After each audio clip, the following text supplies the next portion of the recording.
petite reine rouge.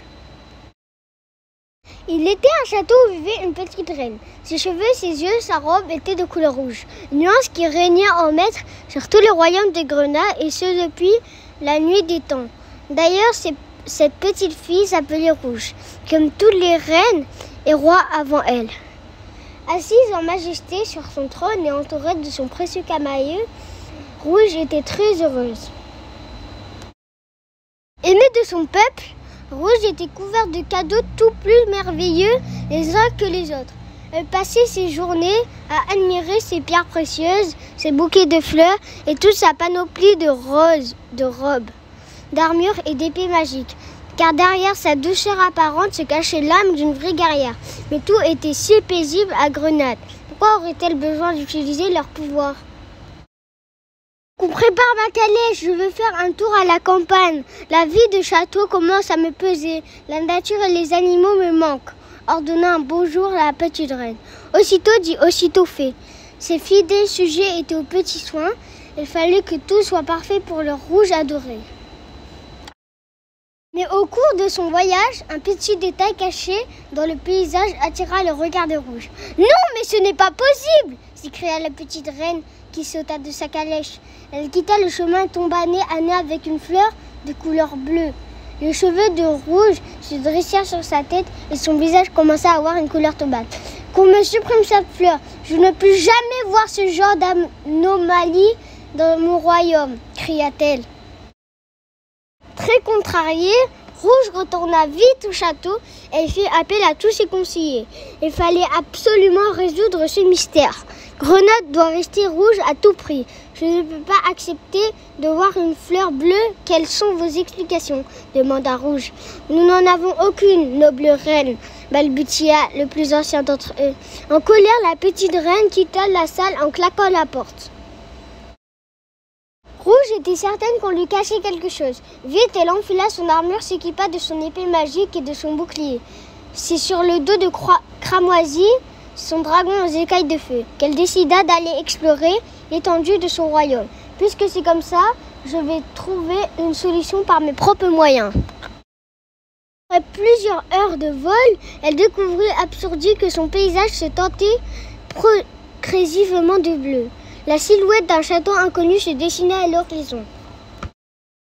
Furieuse, elle atterrit dans la cour du château bleu et se trouva face à un petit roi. « Bienvenue à Saphir, mon royaume. Je suis bleu, son roi, » dit le petit garçon avec bienveillance. « Si vous ne quittez pas mes terres, au plus vite je viens avec mon armée pour vous y contraindre, » répondit sèchement la petite reine Rouge. Rouge s'envola avec Cramoisi à la vitesse de l'éclair, laissant le petit roi bleu tout confus. Cette reine rouge est impressionnante. Il faut absolument que je la fasse changer d'avis et qu'elle devienne mon amie. Elle est si différente. Je sais, je vais la combler de trésors les plus éblouissants. Vite, faites appel à mes meilleurs artisans. Soyez magistraux, s'exclama le petit roi. Au château du royaume de Grenade, les cadeaux du royaume s'accumulaient. Un présent pour sa majesté la reine, annonça Corallin le valet. Encore un de ces maudits bijoux, je lui ai pourtant dit de partir.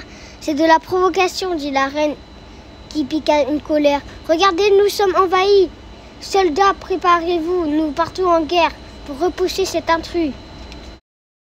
L'armée de Grenade se dirigeait vers les portes de Saphir. Le petit roi bleu s'approcha sans aucun chevalier pour le protéger. Très noble reine, je suis désolée que mes cadeaux n'aient pas été à la hauteur de vos espérances. Avant que vous n'ordonniez l'assaut de mon château, puis-je vous montrer quelque chose demanda-t-il prudemment. Curieuse, la petite reine hocha la tête. Le petit roi se cacha derrière un buisson. Quand il ressortit, la reine et ses soldats furent stupéfaits par la vision qui s'offrait à eux. Le petit roi bleu s'était confectionné une tenue d'un rouge vermeil éclatant. « Oh, ma noble reine, est-ce que je vous plais désormais ?» demanda-t-il avec maladresse. Le visage de la petite fille devint écarlate tellement elle était embarrassée. Elle fit un joli sourire et lui répondit « Je crois que je vous préférais quand vous étiez tout bleu. Le rouge ne vous va pas du tout. » Rouge et bleu éclatèrent de rire. Compté de ce jour, les deux jeunes monarques se lièrent d'amitié. Inséparables, ils aimaient se lancer des défis. Le plus fabuleux d'entre eux était la course de dragons qu'ils organisaient une fois par an. Elle illustrait l'harmonie entre Grenade et Saphir, qui se mélangeait au fil du temps. Un beau matin, Rouge fit la surprise à Bleu de lui offrir une bague peu ordinaire. Elle lui déclara timidement: « Tu vois cette pierre, c'est une améthyste. Elle symbolise l'union de nos deux royaumes et de notre amour. » Un mariage grandiose et sans précédent fut organisé. Les époux furent heureux et eurent une fille toute violette, ce fut d'ailleurs son prénom. Un jour, lors d'une promenade dans les bois, la fillette tomba sur quelque chose de tout à fait inattendu.